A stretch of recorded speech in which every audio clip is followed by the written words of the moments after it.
Yo, what's going on, guys? Crispy Flakes here. Welcome to Extra Crispy. For today's video, we're reacting to King of the Fourth Quarter, top 10 100 players, top 110 players, top 100 players, man, in the NBA Bleacher Report, guys. So I did check this out yesterday, and you know there was mixed opinions in the comments about what you guys thought my opinions was, which is always going to be the case, just because, like, you know, nobody's ever going to 100% agree when it comes to the game of basketball. That's one of the beautiful things about it right here, guys.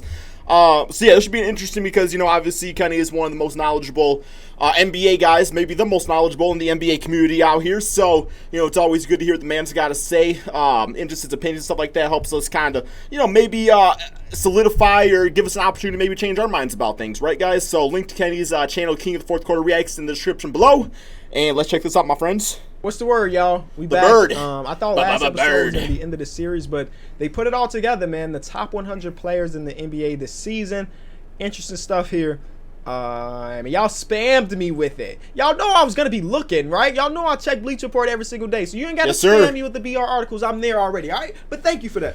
Google search NBA Bleacher Report articles every single day. Every morning, you got to see what's dropped out there, see if it's good for a video or not. One thing if you know, you know. Is that at the end of the day, rankings are subjective, you know what I'm saying? I may disagree with all 100 rankings here, but it just doesn't matter. I'm not gonna go crazy because it doesn't matter, like, in the sake of how good a basketball player is. I think the disappointing thing I was when it came to this article was just that, you know, Bleacher Report is just one of those, like, high pristine or kind of publishing, you know, places out there and stuff. I don't want to say high pristine, but you know, because I kind of make a lot of mistakes, but at the same time, it's just a lot of people do take the stuff to heart out there. So some players 2 spots above somebody else. It's all subjective. I mean, yeah, you make your opinions based on the eye test and the statistics and everything.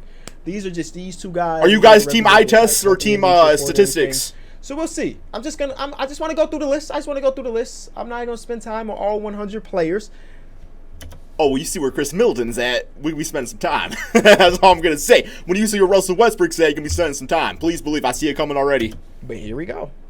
So, yeah, we already went through point guard, shooting guard, small forward, power forward, centers. Y'all saw those, and if you didn't, go watch them. I might check those out this week, guys. Probably not Kenny's version. I'll probably just, you know, react to the article as my own. Because I'm going to start moving this week, guys. So, you know, got to get some content for you guys ahead of time. Let's get it. Injury exclusions. Yep. Hey, you got that. It's all good. Boogie, Steph Curry, Kevin Durant, Blake Griffin, Luke Kennard. Say my name. Luke Kennard, man. Victor Oladipo, Clay, and John Wall. Makes sense. Just missed the cut. All right. Okay, I'm not going to pause the video a single more time after this, guys. But exactly, like listen to what guys said right there. It makes sense with those players. And then we're about to see Zion, who's only played 17 games on the list. So, you know, Bleacher Report, Luke Kennard, 28 games, doesn't make the cut. Zion plays 17 games, makes the cut. Hey, let's see. How many of these players do I think are top 100 that just missed the cut? Harrison Barnes. Shout out to Mikal Bridges, the homie. Brandon Clark. 2 very young players right here. Goran Dragic. They'll be there soon. Joe Harris. George Hill. Rashawn Holmes. Royce O'Neal. Norman Powell not being top 100 is surprising to me, especially considering the season he had. Right, it's based off one season, so it should be on there. Strictly based off this year. Right. You don't care, or they don't care what you did the first 15 years of your career, right? Strictly based on 2019-2020, so keep that in mind. Which Powell should be in there then. Just 2019-2020, Norman Powell deserves some love other than just being outside looking in. Honestly, Norman Powell was amazing this season, and he should be a most improved player candidate. But Bam and Brandon Ingram just throwing, you know, taking that away. But Norman Powell not being top 100 is kind of crazy to me. Not crazy, but it's a bit surprising to me. Maybe that's the word. Julius Randle, J.J. Redick, Josh Richardson, Colin Sexton, and Tristan Thompson. Sexton needs to be in top 100 for sure. 100 through 96. At 100, we have Dante DiVincenzo just in the second year. I think his trajectory of his career is pretty solid. I think we already talked about Dante DiVincenzo on the shooting guard list, but maybe we didn't. I like Dante DiVincenzo. Him being top 100 doesn't make me upset or anything. T.J. Warren at 99. That may be a bit lower than where I would have him. Leading scorer for Pacers, isn't he? I'll take that. Derek White. Similar to what I said when I was talking about DeMar, when I was talking about LaMarcus, I didn't really watch a ton of Spurs games this season. But based on what I did, Derek White was juiced. Surprising to see him in the top 100. He was juiced up like crazy over the season too. Again, I watch way more Raptors games than Spurs games, so maybe that's what's coming to mind. But I could see Norman Powell being better than Derek White. And Colin This Sexton. is one I'm not reading all 100 excerpts right now. Lineup politics have capped Derek White's crack at appreciable progress. Why is more than 20% of his looks come off catch and fire threes on the defense is slightly less inclined to go. Duncan Robinson, shout out to, again, I'm going to keep saying that Duncan Robinson in my eyes is like a rookie. I know he played minutes a year ago and maybe even a year before that, but this is the first time we've actually seen him play, and the fact that he's at 97. Loved him at Michigan. Cool. OG Anunoby may be Loved bit his name lower too. than I would So he probably can't dunk. have him, but y'all know I love two-way players. I love players that can do something exceptionally well on the defensive side of the ball and also knock down shots, and that is what OG Anunoby has been this season. Next, we have Khris Middleton at 95. Khris Middleton is a very wishy-washy player where, like, some games he looks amazing and some games you're like, is Khris Middleton on the floor? So at 95, I don't feel terrible about that. And the injuries, too, I guess. Something to look at. Danny Green, Marcus Morris Sr. I'm very curious about that. Because when he was with the Knicks, he was amazing. You know what I'm saying? And that could be just a product of having more shots because he dropped like 19 but not a game. Even just that he was getting high volume shots. He was shooting close to like 50% on threes for majority of this season. So it's surprising that this is probably lower than what I would expect him to be. But again, I'm not gonna complain about it.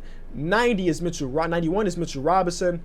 Then we get to the 90s, which is Marc Gasol. If it wasn't for Marc Gasol's injury this season, I would guess that he'd be higher. He's one of those players that on counted numbers not going to tell the full story of the impact of a guy like Marc Gasol. But again, him being older, him being injured, I'm guessing Calls bench now too, doesn't he? Significantly higher on this list because Serge played the Marc Gasol role while Marc Gasol was out. Then we have Clint Capella at 89. Clint Capella was such a weird season for him because when he's with the Rockets, he was looking cool. But eventually he went out and they figured out, oh, snap, we were probably a better team without him. I wish we would have got to see him play for the Hawks this season, but even after the trade, he wasn't healthy enough to play. Drummond at 88.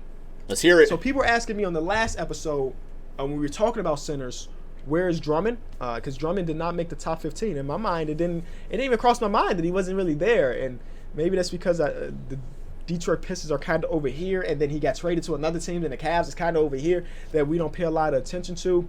One thing that we know he's extolled for, and that is his rebounding. Then we have Hassan Whiteside. That's fair. Hassan Whiteside had no disagreements there. For his standards. It just seems like when it's a contract year, Hassan Whiteside finds a way to have a good year. So 87. Said the same thing.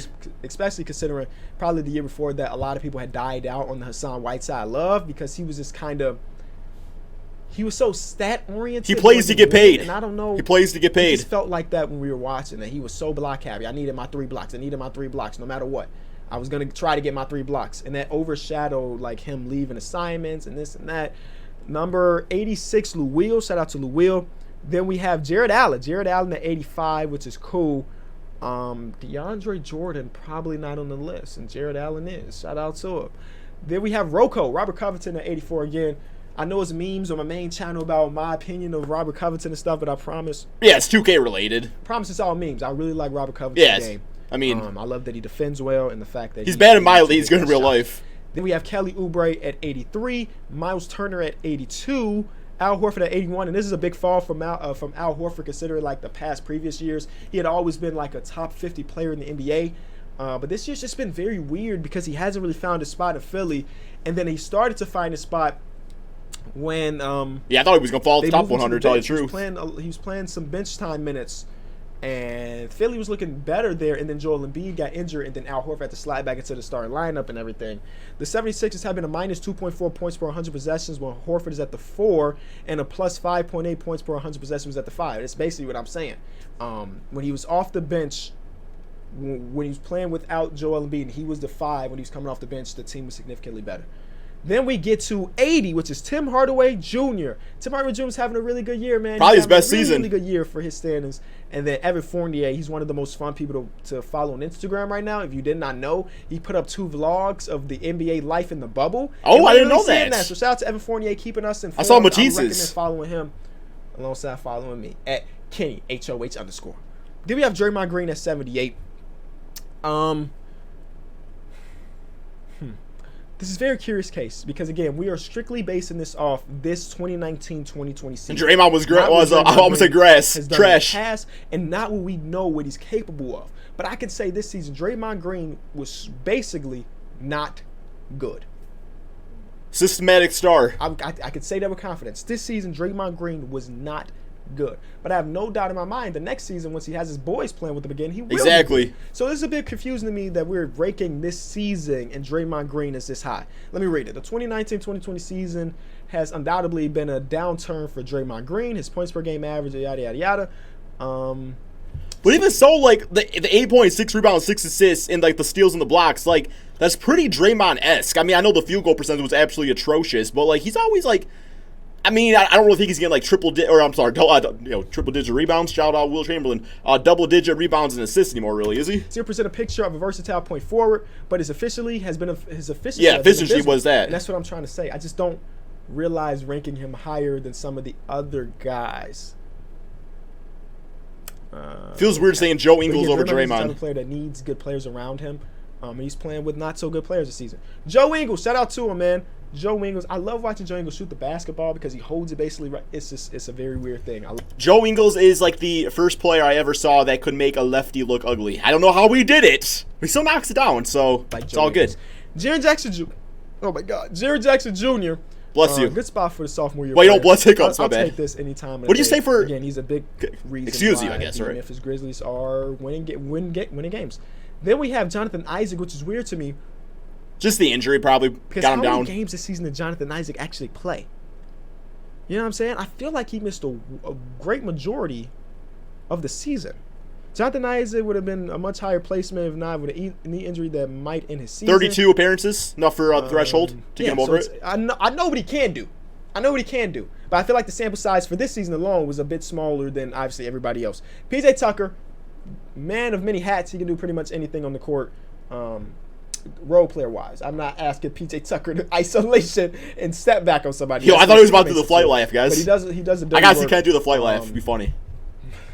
Does all the dirty work. Then we have Aaron Gordon. We talked about Aaron Gordon a few episodes ago. Christian Wood, shout out to him. I just saw a tweet from him where he was saying, my main goal is to be one of the best bigs in the league, and I like that. That. Please come back to Detroit. Beverly at 71. He's not going to.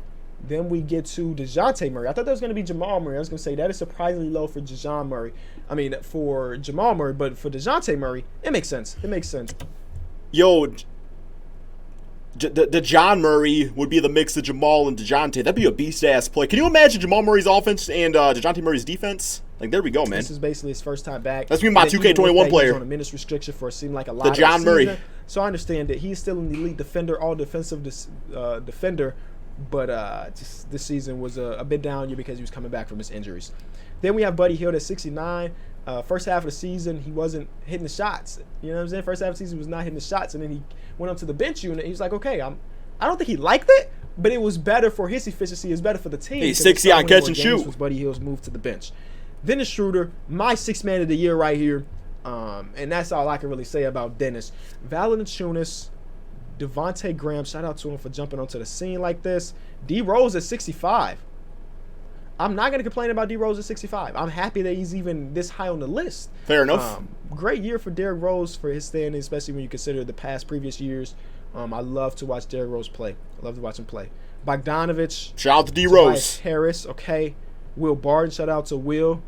Ricky Rubio, one of the best playmakers in the game right now. Then we get to I want to. Yo, a lot of people in my comments said that Kenny was being mad at Ricky Rubio over Derrick Rose, but yeah, I mean, hey, sounds like he respects him. Spend more energy on the top half because again, if I think that Derrick Rose deserves to be 3 spots higher, there we really go. Okay. Nothing because he's still, you know what I'm saying, still ranking in a similar spot. Derek Favors, Montrezl Harrell, Brook Lopez, Steven Adams, Alonzo Same Ball. tier, pretty much. All right, I could dig that. Then we get to basically get into the top 50. Serge Ibaka, like I mentioned, he will be a lot higher, and he was at 55. Marcus Smart at 54. DeMar at 53. That seems low for a guy like DeMar DeRozan, but DeMar DeRozan, again, is a raw stats guy, and I don't know if the advanced metrics love him as much as like the authors of this article love the advanced stats. As you can see, 3 points, they always put these advanced stats, percentile, yada, yada, yada. Bitch-ass math. Kevin Love. Now we at the top 50 with LaMarcus Aldridge. Okay, shout out to LMA. DeAndre Ayton. We talked about him last episode. See, like, how is DeAndre? Because, like, he missed, like, 25 games with this suspension, didn't he? Like, how many games did he actually play? Malcolm Brogdon. I love to see that. I mean, he's fallen off from the 54 Had a hot start the previous year, but he's still an impactful player. When Malcolm Brogdon wants to get to the rim, it's not many people that's going to stop him from doing this. Shout out to Malcolm Brogdon. Jamal Murray. So this is a way more acceptable spot than what I saw with DeJounte. But let's see who's right above him. Spencer Dinwiddie. Won't complain. Then we have D'Angelo Russell at 45. A very curious year from him because first half of the season he was playing with players that weren't very good. You know what I'm saying? Yeah, I was a little surprised about him just because I said in my video already that, like, because he put his numbers one day, like, as good as his All-Star season. 44 is Zach LaVine. Different circumstance, I throwing guess. the bias out the door, I think this might be a little bit low for him, but I can understand why somebody would have him this low because he is like a one-dimensional player. It's like he's all offense, no defense. And again, the overall perspective of Zach LaVine is that he puts up empty statistics, and I hope that one day he can change that narrative about him. I hope he does. He's got the athleticism, be a great defender. I hope that the Bulls become good one day. That's all I'm basically saying. Gordon Hayward over Zach LaVine. Do I feel that? I don't agree. Well, once again, it's just one spot, so. But I'm sure there's some Celtics fans out there that will, so I'm not making an argument. Fred VanVleet, shout out to him. He's about to make a big-time bag this offseason, depending on – I don't know where it's going to be. Maybe it's New York. Maybe it's Detroit. I feel like it's going to be one of those teams that just need another guard.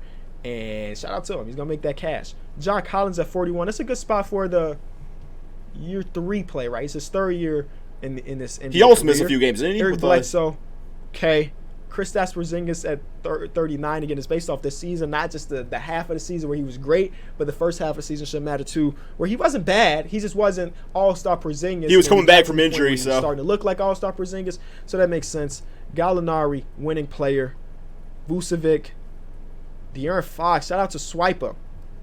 Where was Swiper ranked amongst point guards? I don't remember, but I love watching Swiper play. Domantas Sabonis at 35. That seems a bit low for an all-star guy. That's what I thought, too. Who's right above him? Ja Morant and CJ McCollum, and then Donovan Mitchell. Mitchell at 32 is freaking crazy. I don't think I said that in my video. I don't know. Do I feel like this is slow? Yes. But how many people that I just named would I put him over? You know what I'm saying? That's the way you got to think about it. Yes, the raw number of Domantas Sabonis being the 35th best player in the NBA seems low. But then you compare him to, like, Ja Morant. I could see Sabonis being better than him this season, but then again, Ja Morant, the team was supposed to be 25 wins. They are in the bubble right now with the 8th seed. Which, I mean, you can almost make the case maybe Ja Morant needs to be up then a bit too, because, like, Ja Morant, Jaren Jackson, Jonas Valanciunas, Brandon Clark wasn't even ranked. Like, those guys was, like, close to the bottom half of the list, too. It's like the damn Memphis Grizzlies, like, what they're doing this season is crazy. A lot of that is Ja Morant, man. A lot of that is Ja Morant. And then compare it to, like, CJ McCollum. CJ's going to be a bucket regardless. I think I'll probably take Sabonis over CJ. And the lack of all-star appearances is not an argument for me, considering the competition for Sabonis to make the All-Star game this year was significantly less than the competition for CJ. I'm not making the case that CJ should have been an All-Star, but you get what I'm saying? Like, the talent pool on the Western Conference side for guards is elite, and then the talent pool for forwards. And Mike Conley always had issues. The Eastern Conference is not that elite. You know what I'm saying? 32 is going to be Donovan Mitchell. I was talking to some people, and a lot of people believe that Donovan Mitchell is overrated, so seeing him at 32 is not a surprise here. We know that he is a good scorer and everything, but a lot of people believe that he is overrated. So 32 feels a bit low, but I'm not going to complain. Shea. I love me some Shea. 30, Jaylen Brown. Then we have Zion at 29. I already made the argument about Zion being high. I understand the idea of it, but I wish it was more than just the 565 minutes of total play. It's the media just overhyping the next star. I think his future's amazing, and then Same. I saw that he's even more ripped now than he was here. Right, and that's the thing is, like, people got mad at me for when I was complaining about Zion being at number 29. Like, there is no part of me that thinks Zion is a bad player. I think he's a fantastic basketball player. I just think the media overhyping somebody like that is just kind of annoying. It's kind of disrespectful to some of the other players in the league that have been around. Well, I know it's just based off this season, but just like in the case where, like, I know I ain't trying to be like biased towards Luke Kennard, man, but literally the reason Luke Kennard was not on this list is because they said injuries. It's like they said, well, he only played 28 games, so he doesn't make the threshold, and Zion played 17. That's all I'm trying to say. Is just that If they even want to go that route, it's like, okay, you can have Zion on this list, but have him ranked accordingly to the amount of games he played. So, it's a dangerous sight. Then we have Brandon Ingram at 28. Devin Booker at 27. Bam at 26. Bam versus Devin Booker. I know it's hard to compare two players that run different positions. Yeah, both affect the game differently. You know what I'm saying? So I don't even want to try to make the argument that Devin Booker should be higher, considering, again, they're running different positions. I just think the workload on the offensive side of the ball for D-Book is so elite. But then the workload for Bam Adebayo on the defensive side of the ball is elite. And then he also holds offense.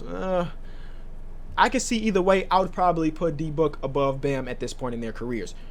Drew Holiday being 25 is really surprising to me, though. That's over Bam. That's over D-Book. That's over Brandon Ingram. That's over Jaylen Brown, Shea.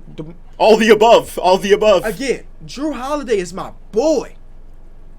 But seeing him at 25. What do you average this season? High. What do you average this season? Can we agree on that? It's high. Yeah, I thought so. Yeah. I think it's high. And these little write-ups are the same as the other ones because I remember reading his lines. He put up 20 points and 7 assists. I mean, damn. I didn't know he put up numbers like that this season. I thought he kind of had to fall off a little bit, but no. Same as ever. Damn good and underappreciated. It's the same thing. Kemba at 24. 23, Trey, Ice Trey. Let's get it. I like that spot for him, considering offensively he's a juggernaut. Defensively, he is a nothing. Yeah, they didn't really. Russell Westbrook at 22. I was waiting for it. Russell Westbrook at 22 is wrong. Yes, sir. I knew it. I knew it. Read what they say. Slotting Russell Westbrook any higher would demand selective memory. Okay. Indeed, he turned a corner once a Houston Rockets steered into micro ball. He averaged 31 and I'll round up to 6 with a 57. Pretty damn impressive. Since Clint Capella left the rotation. Close to 56% of his field goals were coming inside 5 feet. This during this time compared to It would not be a stretch to say this is the best version of Russell Westbrook ever. So why is he 22, Bleacher Report? Okay, so tell me why you have him 22nd. The OKC Thunder never afforded him so much room to maneuver. That is a fact. Not even in the Kevin Durant years. His downhill attacks are a different kind of terrifying and almost impossible to stop. Really juicing him up here. When he's not forced to navigate cramped spaces, he's even upped his accuracy from downtown from 30. Okay, so tell me, still the first part of the season happened. Russell Westbrook was on course for the 4th worst true shooting percentage of his career prior to January 1st, while firing up too many threes, during which, I don't need to read anymore. So I mean, how many years has he been in the NBA for? How many seasons has Westbrook been elite? Where it's like you say, oh yeah, he's had his 4th worst, nearly his 4th worst shooting year. It's like, okay, so there was 3 years that were worse where he was still considered a top point guard in the NBA. Their argument is that the first 2.5 months of the season, it wasn't even a full season of him doing that Westbrook either. Was not good. And then once Clint Capella was out, elite. 22 is still too low for me, though. Right, put him at like 15 or something, if they want to go that route. 22 is still too low for me. Opponents outscore. Okay, what are they saying? Russell Westbrook deserves credit for flipping the script, and that's the main thing for me. Usually, if a player is going to progress or change his play style, it happens in the offseason where they have time to practice in this. Russell Westbrook was like, okay, today I want to shoot 7 threes, and then after that I won't shoot another one for the rest of the year. It switched like sounds like June that's flight. Winner mentality. That's just understanding. It took him a while to understand that, hey, I shouldn't be shooting threes, but the fact that he did get to that point where which is why I hate that people criticize Ben Simmons.